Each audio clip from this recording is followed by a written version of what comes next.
O filme começa em um quarto do Wilshire Grand Hotel, em Los Angeles.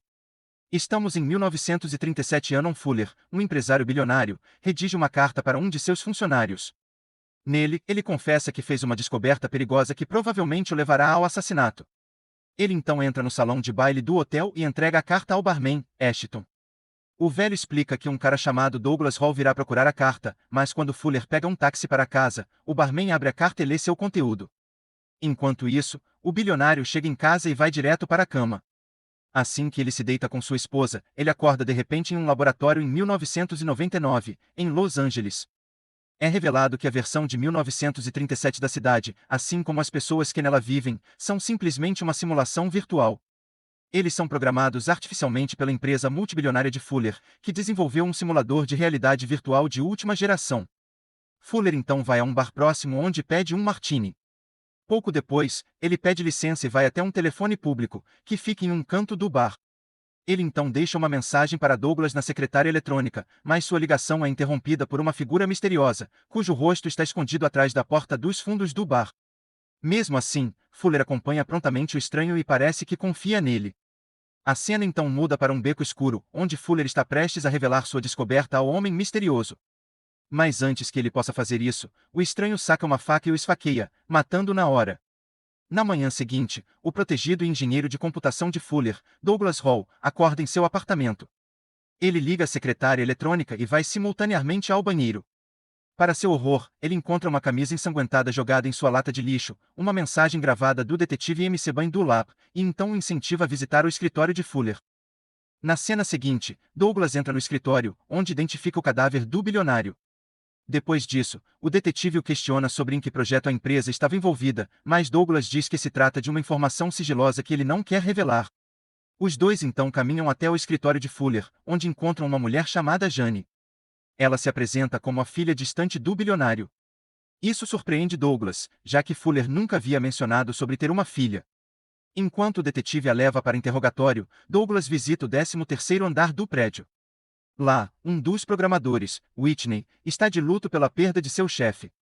É revelado que a empresa está atualmente trabalhando na construção de uma simulação VR de 1937 em Los Angeles.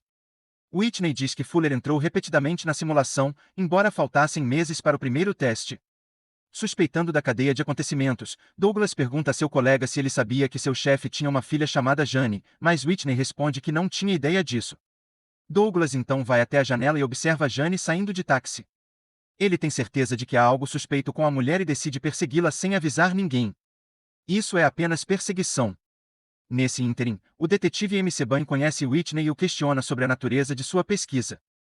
Este último revela que sua realidade virtual está repleta de humanos simulados, que não sabem que são programas de computador. A razão pela qual escolheram simular Los Angeles de 1937 foi porque Fuller queria reviver sua juventude. Enquanto isso, Douglas consegue encontrar Jane em um hotel próximo e a para no saguão. Ele então pergunta a ela sobre sua última conversa com Fuller. Ela revela que seu pai pediu que ela viesse da França para os Estados Unidos e o ajudasse com o desligamento do novo sistema VR. Isso mais uma vez surpreende Douglas, já que o bilionário nunca havia mencionado querer interromper seu projeto. Na cena seguinte, Jane se encontra com seu advogado para discutir o futuro da empresa. Para sua surpresa, ela revela que Fuller fez uma alteração de última hora em seu testamento e nomeou Douglas Hall como herdeiro da empresa. Por outro lado, Douglas também recebe esta notícia através de M. Seban e fica igualmente intrigado. O detetive o avisa para não sair da cidade, pois agora ele é suspeito do caso. Naquela noite, Douglas encontra em sua secretária eletrônica uma mensagem de Fuller que ele havia perdido antes. Nele, o bilionário revela que deixou uma mensagem para ele na simulação de 1937 em Los Angeles. Isso intriga Douglas, então ele volta ao escritório e planeja entrar no mundo da realidade virtual. Whitney é contra a ideia, mas depois de muita insistência, ele concorda relutantemente e acerta o cronômetro para 120 minutos. Douglas então se deita em uma câmara e logo entra na consciência de um bancário chamado John Ferguson. Você pensaria que ele teria escolhido algo menos fantasticamente patético.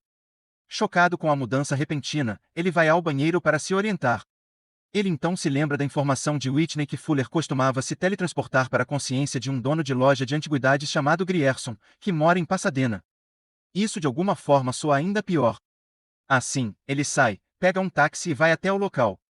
Ao chegar lá, Douglas se depara com o dono da loja que se parece com Fuller. Embora o velho sinta que já viu Douglas antes, ele não o reconhece exatamente. Afinal, o dono desta loja é uma simulação criada com a tecnologia VR. Em seguida, Douglas viaja para o Wilshire Grand Hotel, conforme informação dada por Whitney. Lá, ele encontra Ashton, um bartender simulado.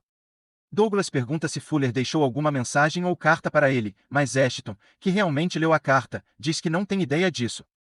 Nesse ínterim, o tempo de Douglas na realidade virtual começa a se esgotar, então ele corre para o banheiro, onde seu corpo simulado sofre uma convulsão, e acorda de volta ao escritório. Naquela noite, Douglas encontra Jane no salão de baile de um hotel.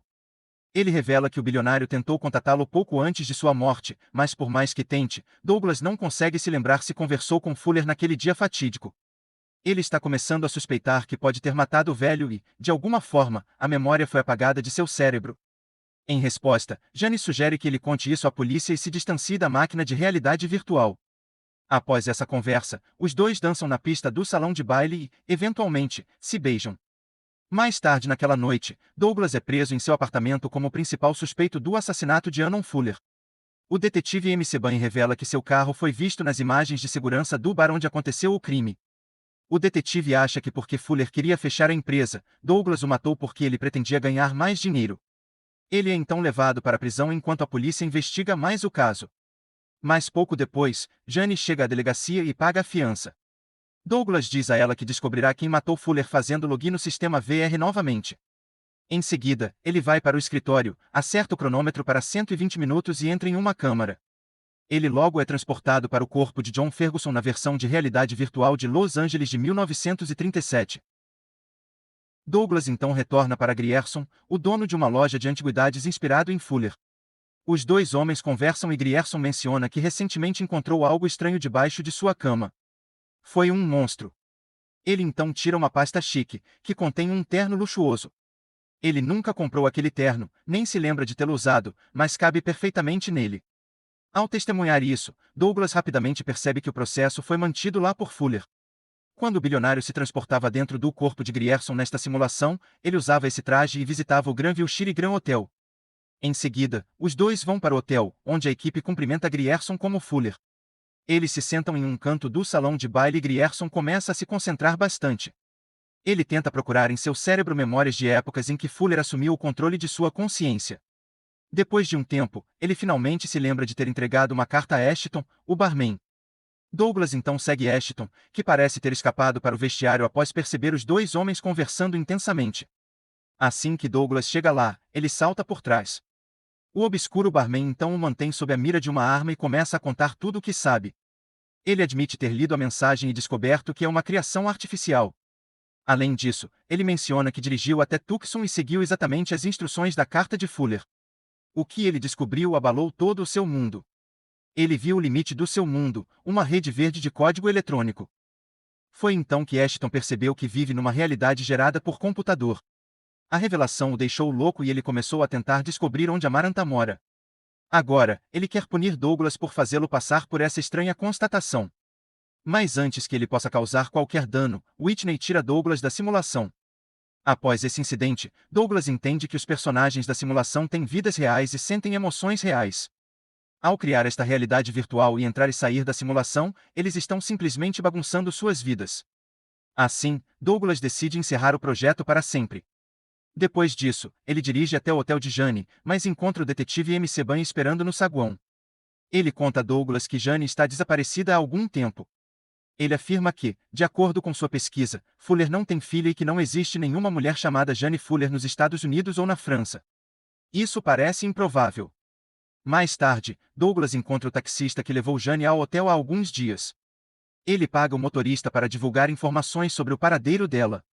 Acontece que ela usou o mesmo táxi para ir a um bairro próximo. Então, ele a rastreia e descobre de forma chocante que o nome verdadeiro dela é Natasha Molinero e ela trabalha como balconista de mercearia. Douglas então vai até a loja, mas Molinero não o reconhece com clareza. Ela diz que tem uma vaga sensação de déjà vu e sente que o viu em algum lugar. Douglas, que começa a se apaixonar por Jane, agora percebe que ela não existe em sua realidade. Jane é simplesmente alguém que se teletransporta para o corpo de Molinero, assim como se teletransporta para o corpo de John Ferguson. Isso levanta uma questão em sua mente. O mundo que ele vive é uma realidade ou simplesmente outra simulação gerada? E se for o último que é verdade, ele pode arar animais e escapar impune? Para obter suas respostas, Douglas entra em seu carro e pega a rota exata que Ashton havia tomado por sugestão da carta de Fuller. Depois de dirigir por várias horas, ele descobre um ponto além do qual seu mundo se torna um modelo rudimentar de estrutura de arame. Douglas agora entende perfeitamente a mensagem de Fuller. 1999 Los Angeles. Aquele em que ele está vivendo agora nada mais é do que uma realidade virtual. Isso significa que ele também é uma simulação criada artificialmente. Nesse ínterim, Jane entra novamente na simulação teletransportando-se para o corpo de Molineiro. Ela então liga para Douglas e pede que ele vá ao escritório de Fuller, prometendo explicar tudo. Depois de se conhecerem, Jane finalmente revela a verdade. Seu mundo é um entre milhares de mundos virtuais, mas é o único em que um dos ocupantes desenvolveu seu próprio mundo virtual. Jane revela ainda que ela vive no mundo real, fora da simulação de Los Angeles dos anos 1990. Após a morte de Fuller, ela entrou na versão virtual para assumir o disfarce de sua filha. Ela queria obter o controle da empresa e encerrar a realidade simulada de 1937, mas seu plano foi frustrado quando Douglas se tornou herdeiro da empresa. O Douglas virtual é inspirado no marido do mundo real de Jane, David, mas ela admite ter se apaixonado por Douglas, apesar de ele ser apenas uma simulação. Jane revela ainda que David foi quem assassinou Fuller usando o corpo de Douglas. Ela afirma que seu marido era um homem decente quando se casaram, mas com o passar do tempo algo aconteceu com ele e ele começou a usar a simulação como seu playground pessoal, onde começou a matar pessoas para se divertir. Depois de abrir seu coração, Jane leva Douglas para a cama e a dupla se diverte como Sims.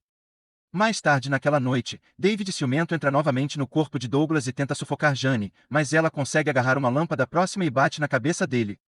Ela então consegue escapar em um elevador e chega rapidamente ao térreo. No entanto, sua sorte acaba quando a porta principal do prédio é trancada. Logo, David também chega ao andar térreo e se dirige a ela com mais intenções. Felizmente, antes que ele possa agir, o detetive M. Seban chega ao local e o mata a tiros. Jane pergunta por que ele demorou tanto desde que ela soube que David iria se conectar. É então revelado que ela planejou a morte de seu marido no corpo de Douglas para prender sua consciência nesta simulação. Isso permite que a consciência artificial de Douglas assuma o controle do corpo de David no mundo real. Na cena final, Douglas acorda em 2024 no quarto de David, conectado a um sistema VR. Ele desconecta o capacete e sai, onde a verdadeira Jane está esperando por ele. Ela então o leva para fora, onde ele vê uma Los Angeles futurista e seu pai, o verdadeiro Hanson Fuller.